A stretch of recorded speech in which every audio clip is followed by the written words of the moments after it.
of you to the 12th induction program of HSNC University, Mumbai. Dear students, we have amidst us very attractive and charmingly appealing Miss Sabira Merchant. My dear students who are geared up and ready to learn and grow every day, they have inquisitive minds and who want to learn the most important skill of human life. To all those students of HR and KC College, a very good morning and a warm welcome. Dear friends, I'm very delighted that you all have been such a brilliant and keen audience throughout the induction program until now. Your desire to learn new things has made us more zealous of putting efforts to make our pedagogy better. I'm sure our first batch, that's you, are going to achieve great heights in your life.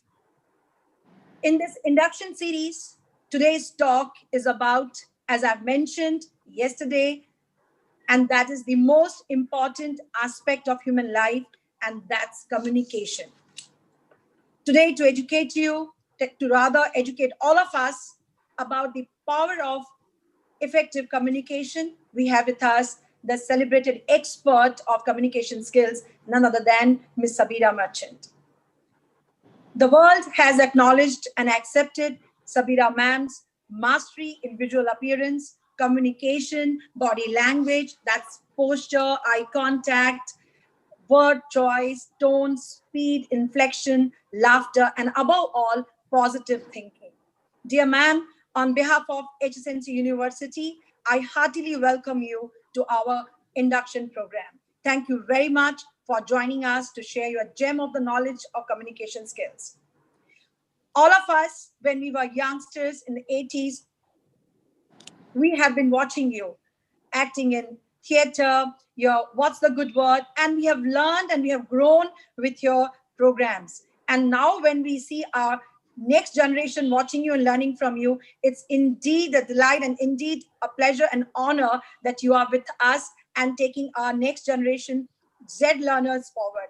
Thank you so much, ma'am, for accepting our invitation and joining us this morning. My dear students, it's very true that communication works for those who work at it.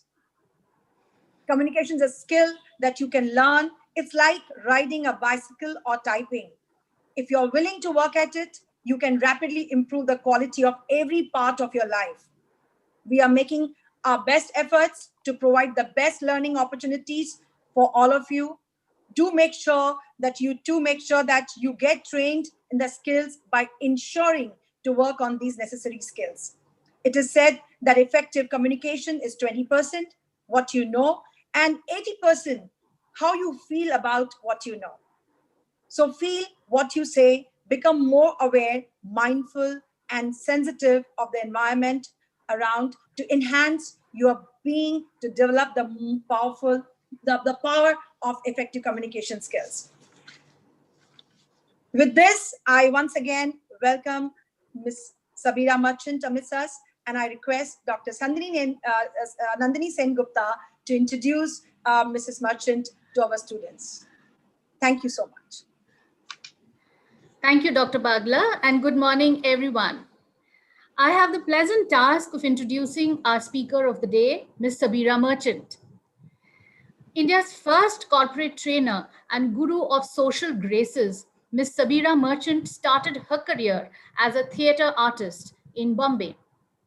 In the 70s and 80s, she became very popular on the television with her show, What's the Good Word?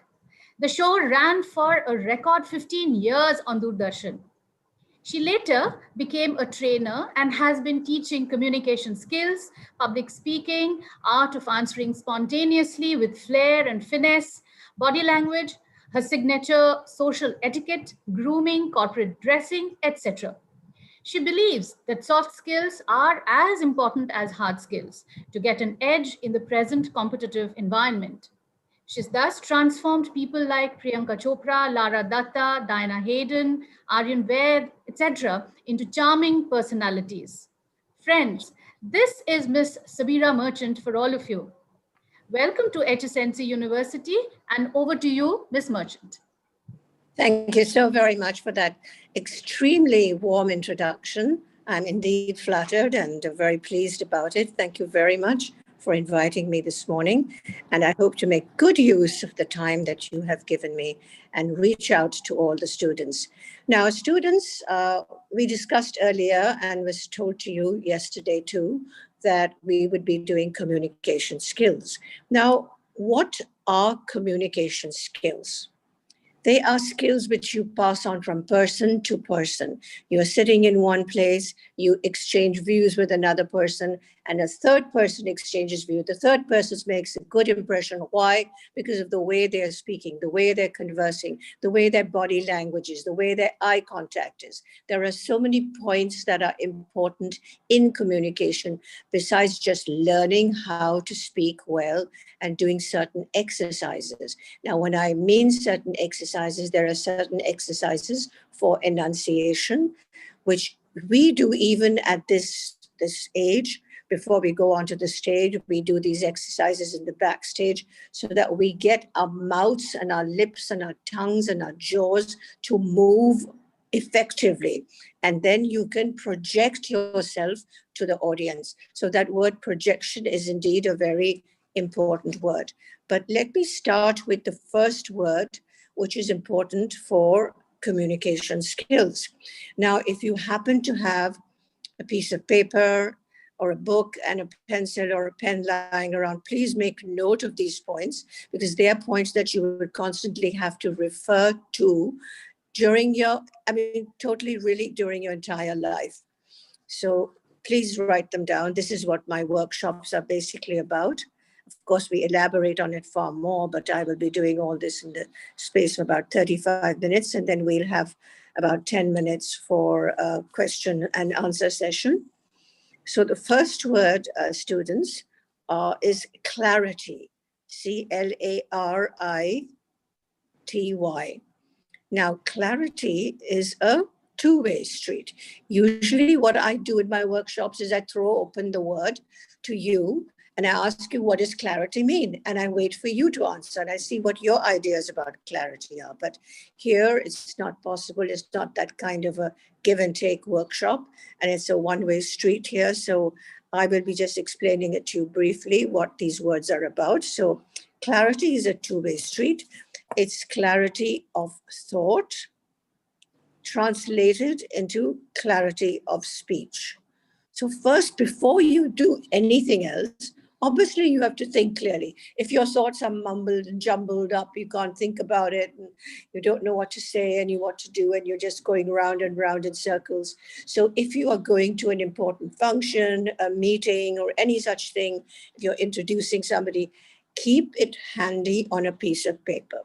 Please don't resort to the telephone. The telephone has ways of just disappearing. Things have a way of just moving away and you can't find them again. So my advice to you is to please keep it on a piece of paper, or better still, when you are going in front of an audience, say, or in the audience, I mean this from 10 people to 100 people or even more, you should carry the pointers that you want to speak about, the bullet points that you want to speak about on a cue card.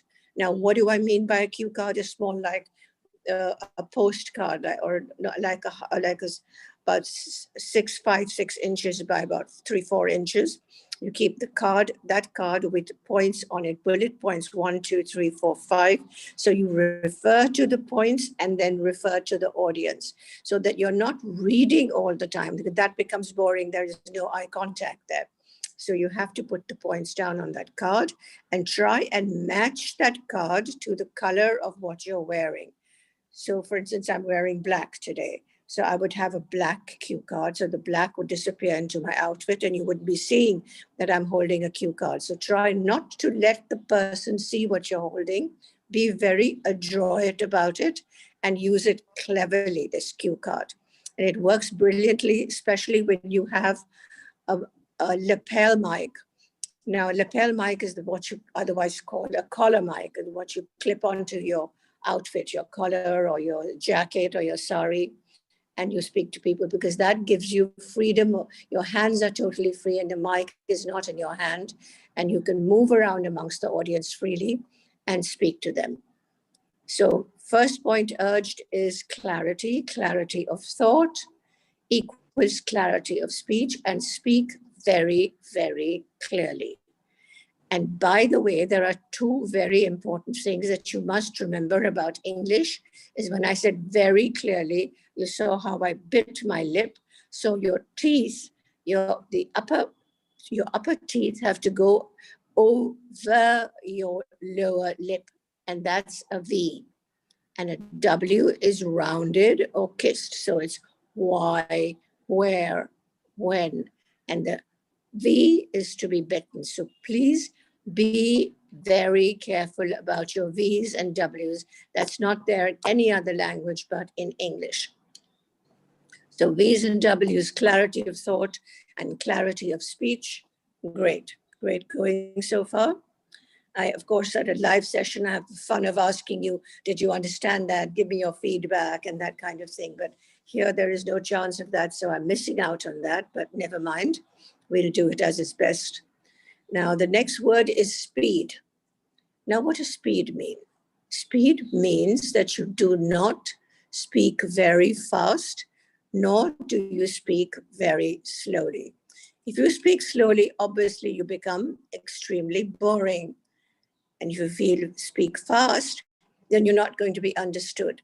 So who's going to be the judge of how fast or how slow you should go? The judge is going to be you, yourself, and the audience. So you will look at the audience, you will say, I've got 5 people in the room, so I can afford to be a bit fast. But if I have 60 people in the room, then everybody's way of understanding, remember, is not the same. Everybody's level of understanding is not the same. So I have to pitch myself to a medium kind of a speed, so that the person who's not that great in English will also understand me, and the person who is very good in English will also understand me. So do not pick up speed. What happens with most young people and most students is that they're young, their thoughts are running away with them. So they speak as fast as they think, which is something that you should not do, which you have to refrain from doing. Do not match the thoughts of your thoughts with your speaking speed. So slow down and pace yourself so that everyone can understand. In the meantime, whilst you're doing this, you are biting your V's and you're rounding your W's. And you have the correct third point is volume. So volume. Volume means the loudness or the softness at which you speak. I'm really putting it in very simple language so that everybody understands. So you should not be too loud. If you are too loud, you're going to be offensive. And when you're too soft, obviously no one's going to understand you. And ask for a mic if it's possible. A mic is a great thing, great asset. It gives you a lot of confidence. Your voice comes out loudly. Try and always request for a collar or a lapel mic, as you call it, and use your hands freely, because your hands also, remember, are a means of communication. It's just not your voice alone. Your body, your hands, your eyes, everything goes into communication. So your volume has to be correct. We've done clarity so far, clarity of thought, clarity of speech. Speed, you should not be too fast. You should not be too slow. And volume, you should keep to the right volume. And again, you, my friends, are going to be the judge. Everywhere you go into this world of communication, you'll find you are the master, you are the judge. You have to say, how should I be or how soft should I be? So temper yourself and think before you leap. So think definitely a lot. So it's just not the speaking part of it, but the thinking part of it that goes behind it, which most people do not entertain. Think about it and say, 25 people in the audience. I'll speak at this speed. Yes, I'll pitch myself at this volume, and I'll be heard by everyone. The next point, which is slightly more difficult to understand and which is very, very important in English, is enunciation. Now, what is enunciation? That I usually ask you as a question, but now I will tell you exactly what enunciation is. It is the bite you give to each word. The bite is very, very important. Why? Because English is a highly enunciated language. Now, all our languages, Hindi, Marathi, Bangla, Gujarati, all these languages are not enunciated. So we are thinking in Gujarati and then trying to speak in English. It doesn't come out correctly. So I have to urge myself, first of all, to think in English. Listen, the day you dream in English, I think you would have mastered English. You should dream in English to really be confident that my English is very good and that English happens to be my language. Because let's face it, all your communication today is in English. Your SMSs are in English. Your emails are in English. Your conversation with everyone is in English. With me today, for instance, we are speaking in English. Everywhere you go, your WhatsApp, everything is in English. So we should honor the language by speaking it correctly. So enunciation is the bite, the completion you give to each word. Now I am exaggerating so that you understand and the point goes home. Now, there are certain exercises that you can do, which are very important for enunciation, and these are tongue twisters. You can look up the tongue twisters, I'm sure, on a Google search. Otherwise, they go something like that. I'll just say a few lines so that you understand how to say it and the speed at which you should say it, not just fast. It should also be slow, and each word should be correctly bitten. So enunciation, in other words, equals bite, B-I-T-E. So it's like this. Betty Botter bought some butter, but said she, this butter's bitter. So she bought some better and put the better butter in the bitter butter and made the bitter butter better. So that's the kind of exercise you should do before any public appearance. Just takes a minute. Just say that exercise, not that particular one, but any exercises like 6 sick soldiers, sighted 7 slowly sinking ships. So something like that. You enunciate so it reminds you, hello, when I go in front of the audience or when I speak at a party or when I'm going to make any kind of appearance, any kind, whether it's a simple thing with your friends or a very fancy morning or afternoon. You have to be able to enunciate perfectly. So that is enunciation, and I hope you've understood it because I tried to explain it as best as I could. The next point is pronunciation.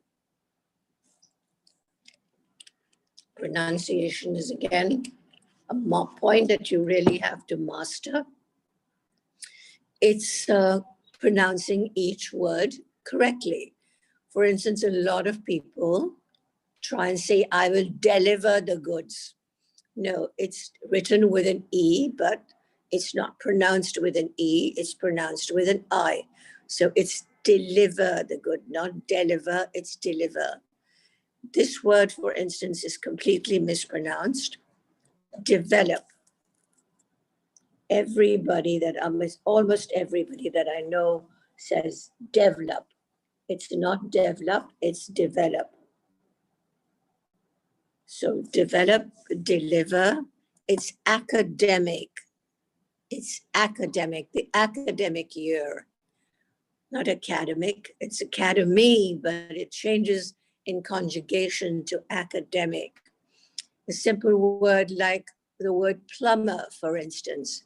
There is no B. There is a B in it written, of course, but that shows you the illogicality of the English language. It's not a logical language. People tell me, give me some rules about English. There aren't any rules.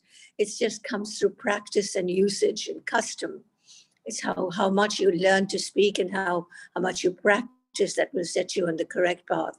How much you read and watch the news. Be very, very careful about what I'm saying. Watch the BBC. It's the best English. BBC, half an hour a day, devote to that. This is what I tell the Miss Indias that I teach as well, that please watch the BBC. It'll give you proficiency in English, and try and read at least a page a day if you can.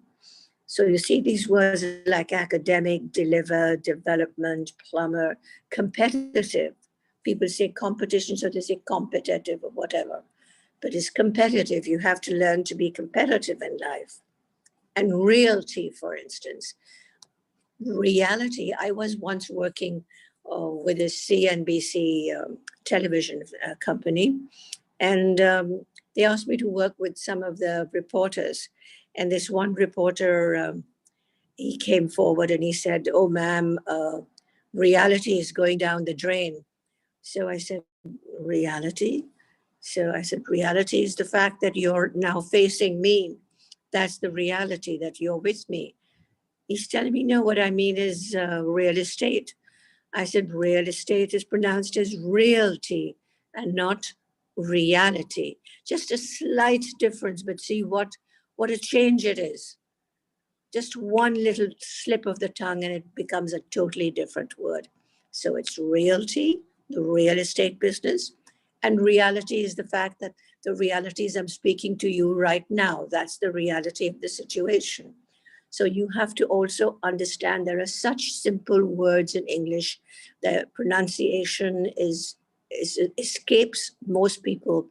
Please pay a lot of attention to your pronunciation. Most important. In fact, your principal in Induction had asked me to work with a lot of her professors because she realized that the students were not speaking such good English, but perhaps that was because they were not being taught such good English. So she asked me to intervene, and I remember coming to HR college and going up in the top room somewhere. There was a huge room, a conference room type of thing. And I went there and taught so many of the professors, and I did it over quite a period of time. So just to tell you that she realized the usefulness of knowing how to pronounce well and how important good communication was. So that's just a little throwback there for you. And the sixth point here on my list is emphasis. The emphasis has to be there when you speak. For instance, here is a sentence without emphasis. I had the most wonderful day of my life 3 days ago. Now I'm saying it with emphasis. I had the most wonderful day of my life 3 days ago. I'm emphasizing on wonderful, and I'm trying to make it alive. I'm trying to bring it to life. So you have to emphasize on certain words in order to give them their true meaning. Do not be flat. What I find in daily life is when I meet people, they're speaking at one level. Yes, we have this one, maybe we've done it yesterday, and then tomorrow we will go there, and then we will bring this forth to you, and at one level. We will bring this forth to you tomorrow. Fine, suddenly it springs to life and it becomes important. So please emphasize on important words, and especially adjectives. Adjectives are the ones that you emphasize to bring it forth to life. So please try and remember the emphasis. Then the next one is ends of words and sentences. The ends of words and sentences. Now that you might find a little bit difficult to understand, but I'll explain it to you. The ends of words and sentences are simple words that you're speaking. You don't let them drop. Now I'll give you a sentence which drops the ends of their words and sentences, and one that doesn't. I have come to my neighbor's house in order to take this call. I have come to my neighbor's house in order to take this call. Now, the second one you understood because I had an arrow at the end of that sentence, and that arrow was pointing upwards. So, in other words, I should not lose my breath. Now, why do you lose your breath? Because you're not stopping and taking a series of breaths. Take a series of breaths. Take a breath, speak a little bit, take another breath, and then speak, and take a third breath so that your last word can be heard. Not your last word can be heard. That's gone, that's lost. And the people sitting in the audience, people in front of you will say, what did she say? What did she say? What did he say? We didn't get what she said. In the meantime, you've gone on to the fourth sentence and they've lost 3 sentences of yours. This is a very, very common error, really common, just like pronunciation. People don't pronounce the ends of their words and sentences because they do not have enough breath. The breath control is very important. This is a very simple part of the communication game, but an essential part, that you do have enough breath. It doesn't mean your lungs have to be extra powerful or anything like that. You just have to remember to take a few breaths, take a few breaths, take a few breaths, and then take a few breaths so that the last word can be heard. And this is especially true for people who are lecturing, people who are constantly in the public eye. It's so important that your words are heard throughout. Then, of course, you have the classic one, which is body language. Your body language should be positive body language. You should look at people. You should use your hands properly. Remember that your hands are also a means of communication. Don't lock your hands up in front of you or into your pockets or behind you. Don't lock your hands. Leave your hands loose. Let them speak for you too, and then join your hands again and emphasize a point using one hand and then maybe the second hand. So do not lock yourself up at all. It shows that you are stiff, unable to face everybody, and nervous. This body language shows your nervousness. And believe me that out of all these years that I've been teaching, the point that people are really most concerned about is the fact when they come before people, they are so nervous, their hands are literally shaking, their legs feel trembling, they're trembling away, they don't know what to do, they're so nervous. Steel yourself. Give yourself a nice little talk beforehand and keep your body language alert and straight and say, I'm just going to show them how well I speak. Don't put your hands in your pockets, boys, and don't fiddle around with your sari or your outfit, girls. Don't touch any physical part of your body just to adjust it and all. You do all the adjustments before you come onto the stage, before you come into the room, and see that you do not use your hands unnecessarily and do not lock any part of your body. Keep it free, keep it open, keep it moving. And think in your mind that everybody is your friend. Don't go into the world thinking, oh, what are they going to think of me? No, they're thinking well of me. Why should I be worried about that? I'm confident. And speak confidence to yourself. All the time, tell yourself, I'm infused with confidence. Take a deep breath before you face everybody. The deep breath does a lot to make you feel comfortable. And it's really excellent to take a deep breath before any public speaking at all. So your body language should be positive body language. Then, of course, you have eye contact, which is a magical thing indeed. Where are the windows of your soul? And you know the answer is the eyes. They are the windows of your soul. You have to be able to look into someone's eyes and speak to them. Of course, I don't mean stare at people's eyes, but look at them, then look away, and then again join their eye contact so that they know that you're meaning what you say and that your attention, they do not start looking away and their attention goes to someone else. Look at them in the eye and speak. Now you'll ask me, that's fine with one or four people when four people are there. But how do I keep eye contact with the people when they are in a group? When, say, there are 100 people, say, in the audience, how do I maintain eye contact? Now, we've been acting for a very long time. I've been acting for, you'd be surprised to know, but over 55 years. And that's some kind of a record, I believe.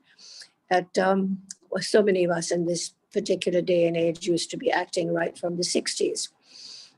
And also going on the radio. So first we started with the radio, and then I went into on the stage, and then of course I went on to television. So I've sort of really tried out all the medias, forms of media. The thing to do with your eye contact is when you are in front of a group of people, is to start with the left, form eye contact with the first row, then move to the center, again eye contact with the first, second row, and then to the right, and just let your head just move ever so slightly and your eyes ever so slightly, and you're making eye contact with the person on the right-hand side, and then back again from the right to the middle to the left. So you're making a sweep of the audience, and you are keeping everybody's eye contact going, and they know what you mean when you have eye contact with them. So very important point, very extremely important point is eye contact.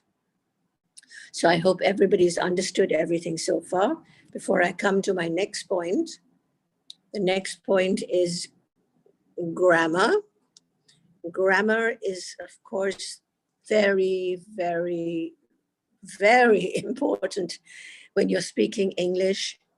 It's most of the mistakes that I find with people are their pronunciation, or their grammar. The grammar goes wrong. For instance, it's not me and my father will come to the party. It's my father and I will come, my father and I. And then people say, oh, I shifted from Bandra to Worli. I shifted my jobs and I shifted my home. You don't shift homes, you move homes.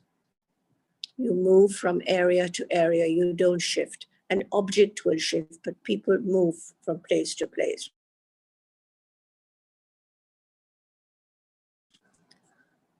And otherwise there is a go and back, like 5 years ago, I mean 5 years ago or 5 years back. It's not 5 years back that I did this. 5 years ago, I moved into this area.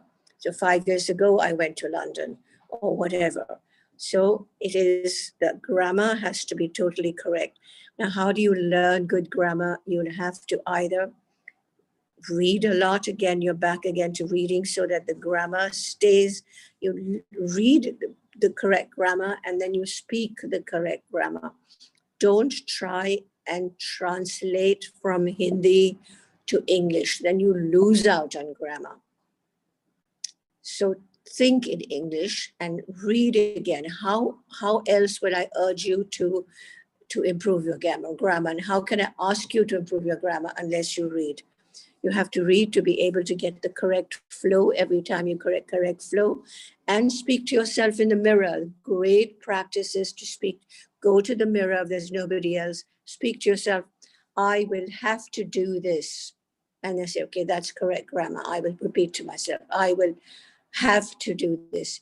Yesterday, I came to your house, but you were not there. Yesterday, I came to your house, but you were not there.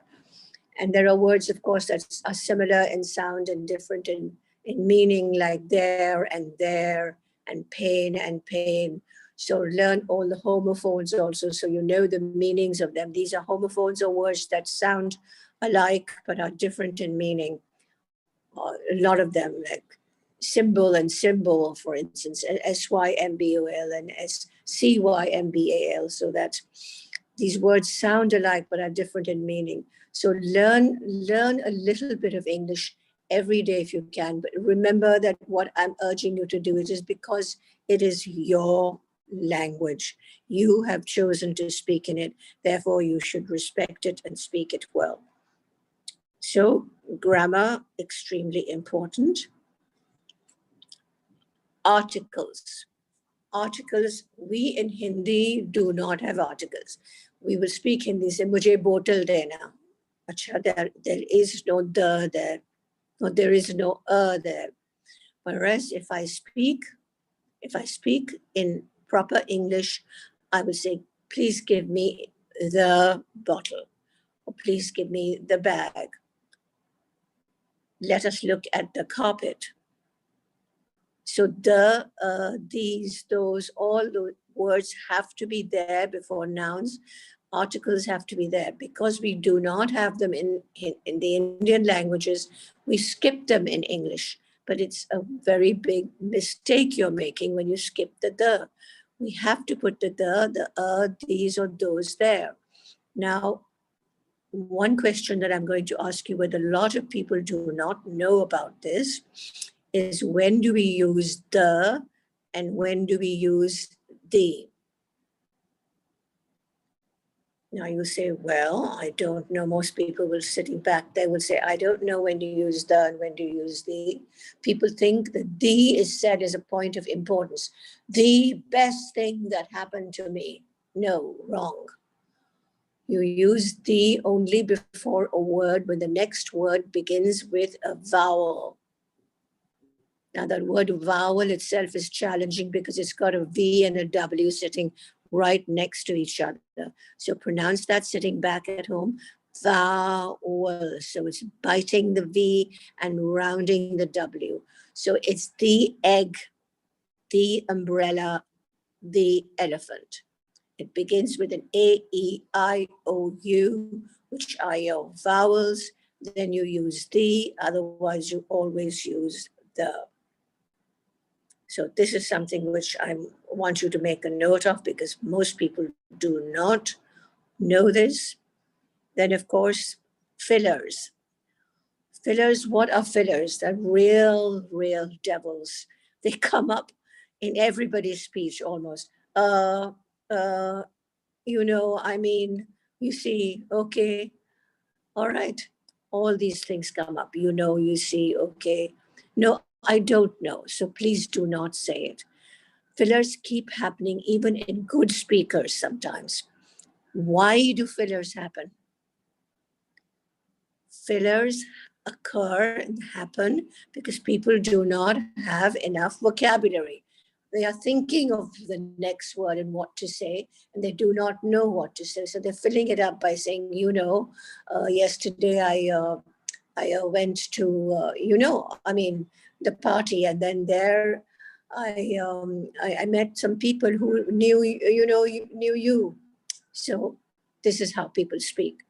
Completely wrong. Just speak at one level without saying, you knows, you mean, I, okay, all these fillers. So please do not use fillers. Again, practice English. Speak English as much as you can. Read aloud, read English. Just use English. And remember to tell yourself, hello, it is my language, so I must learn to speak it well. It's just not just something, it's going to be my language for the rest of my life. Every day is my communication is in English. I should respect this language and I should really learn to speak it well.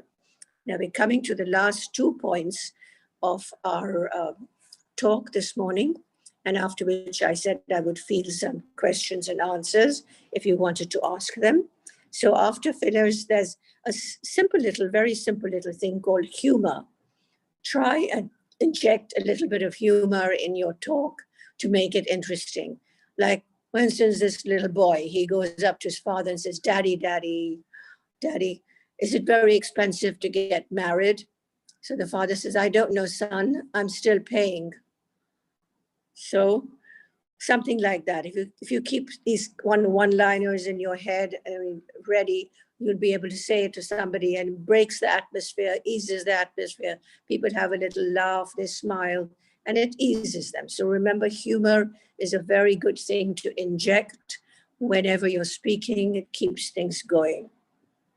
It keeps things light. Keeps things light. Otherwise, it becomes so heavy, and you'll have a problem on your hands. And of course, smile. You should smile as much as you can and not be serious. Don't take things so seriously. If you make a mistake, just smile yourself out of it and say, well, I'm sorry I made that error. I actually meant to say this, and smile it out. I mean, smiling is going to get you far more than any kind of frowns will. And think positively and go into this life thinking, hello, people out there, you know what? They like me. Go into the world thinking that. Don't think negatively at any time. Don't get nervous about things. Just bravely go forward. Take a deep breath. Remember that deep breath works wonders. That's what I tell all the Miss Indias. Take a deep breath before you go onto the stage, and you'll see how much it improves things. So that's my urging to you. I finished all the points except the last point, which is projection. So project your voice, don't internalize. Throw your voice. In other words, project. So give out a clear tone and throw your voice rather than internalize. When you're out there, you're in college, you're in university, you will be speaking loudly to people across the room. You will be giving your ideas, you'll be standing up and discussing with the professors. So I want you to be very, very proficient in English and in communication. And I hope you will be able to use all the points that I have given. These are the basics. I honestly tell you, if you use them, absorb them, you will see how much you improve. But basically, it's up to you. You have to want to improve. I can just tell you about this. I've told you about this. Now let's see how you use it and how you move forward in life. You'll see yourself. Success will come to you very easily if you are a good communicator. People love to have good communicators. Give them better jobs, good opportunities in life. They move ahead. So I will urge you, please, to improve your communication skills and go over these points and use them. Remember that Betty Botter exercise for enunciation, or Betty Botter, any exercise that you find on Google. Just use these exercises and try and act aloud too, if you can. You can get a little bit from, say, Shakespeare or from any other playwright, Sheridan or anything like that. Read out aloud and act it out. So it gives you an animation. It makes you feel animated, makes you feel alive. You can act like both characters, one smaller character and one a bigger character, or like a husband and wife, act like both. So that will also give you a lot of practice and a lot of movement to get you up on your feet and getting you to get freely into the English language and move into that world where communication is the master of the game. So I think I have completed all my words. Of course, I've told you about pronunciation. I'll just go over the words again briefly so that you're reminded about the words. It's clarity, and then speed, it's volume, enunciation, pronunciation, emphasis, ends of words and sentences, body language, eye contact, grammar, articles, fillers, humor, smile, and projection. Projection is also very, very important, friends. So I'm leaving you with that, and I hope that this helps you to improve your speaking skills and sets you thinking. I don't know whether I should ask the college, maybe if you could share my email, and then you could really get me to answer any of your questions if you have some doubts. Or maybe we can do something else live, maybe a workshop or something. We'll see how it moves up from there. but I would definitely like you to, HR is such a wonderful college, KC College is such a wonderful college. You're very privileged to be there. And I hope you do very, very well in life and that you use the pointers that I've given you today. Right, Nandini, thank you. Thank you. Thank you, Sabira. Ma'am, thank you so much. And as you rightly said, I think this was a good start. And if you would be interested, we would request you to have more workshops for our students and teachers as well. So we will communicate to you again. And of course, surely I shall communicate your email ID to all our students. They will receive your email ID and they can communicate with you. And we would like to take forward even that communication, how when they are they need to be team communicator when they are doing teamwork, or whether how communication is important in relationships. And as I remember today, Helen Keller has said that, alone we can do so little, together we can do so much, and it all depends on communication. So I believe more workshops for all the teachers and students we would organize, very organized ones. So we would approach for that. Because then the teachers can communicate to the students. It's like Indu did it so many years ago. The same thing would work on a better sort of sound grounding. Yes, so I think we will start with teachers as well, ma'am. Yes, we'll do that. We'll definitely do that. We'll take that forward. Now, did they want to ask any questions at all? Yes. Nikita, you can take it forward. Yes, ma'am. There are a few questions. There is a student from SYFT. You're not loud enough, Nikita. Adjust your view. Yes, ma'am. Can you hear me now? Yes. Yes. So there are a few questions. There is a student from SYFT NMP who is going to ask the questions from YouTube. Sanika, over to you. Yeah. Good morning, ma'am. Thank you so much for your words. So I'm Sanika, a student of SYBAFT NMP from KC College, and I will be taking up the first question from the YouTube. So the first question is, how can you turn your passion into work? Well, you turn your passion into work by doing it more and more. What else? If I have a passion and I want it to work, supposing now acting was my passion. So I went out with him talking about many, many years ago. I said, look, I want to turn it into work. I'm so passionate about acting. And this I'll share with you. I told my husband, and he in fact replied to me saying, why don't you play bridge instead? The card game bridge. I said, I don't like bridge. Why should I delve into bridge? I feel so great about acting. He said, well, you'd have to try yourself. Everybody thinks they're good at something, but how do you really know that you're good at something? You know that you're good at something by going out there and trying it, by actually doing it. So I went out there, I got an audition. I went and tried out at the audition. I was good at the audition.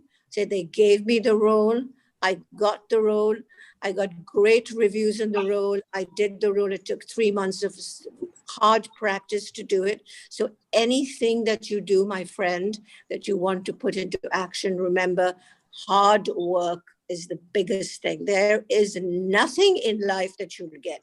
Nothing. Whether you want to look good, look good by dressing well, you have to work hard at it. You just can't get up in the morning and say, okay, I'll feel good today. No, you have to look at the mirror. You have to comb your hair properly. You have to put your correct makeup on. You have to give the correct, look at yourself. You see, I'll tell you, a lot of times people don't even look at themselves in the mirror before they go out. They just rush out like that. Look at yourself and see, does this everything match? Does it look good together?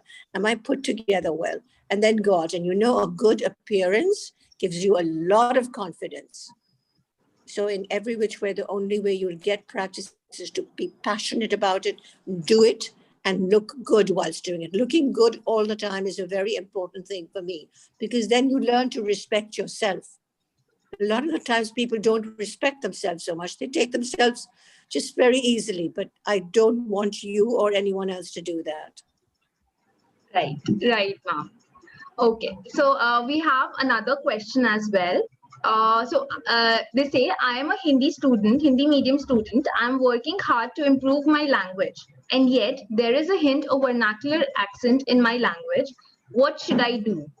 I have content fear, but I fear putting it in front of people. How do I build my confidence? Well, she can, as I said, the one thing which I say to all students, even the Miss Indias that you know that I teach, is a lot of them come from vernacular areas. They do not know very good English. The only thing I do is when they're brushing their teeth, when they're combing their hair, when they're wearing their dress, I tell them to put the TV on and listen to the news. You will hear the word. The more you hear English spoken falls upon your ears, the more you will absorb it, and then you will be able to spit it out as well.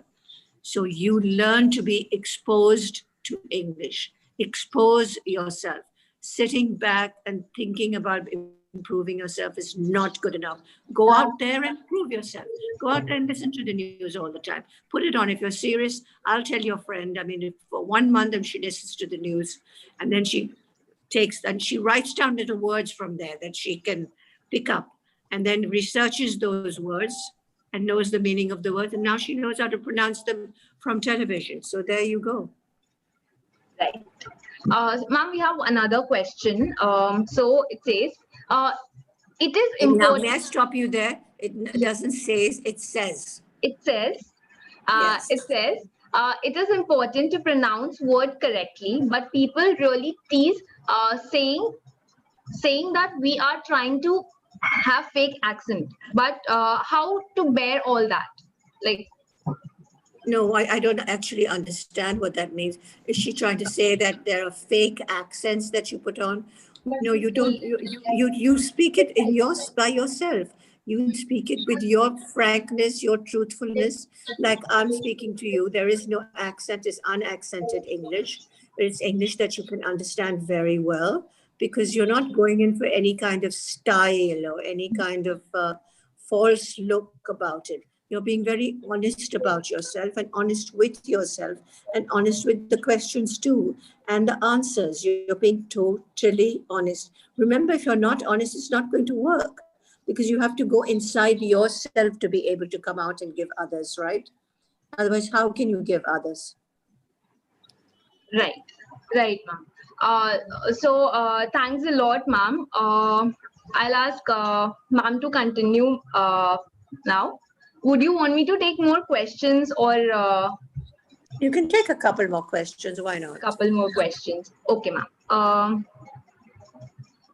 So we have another question.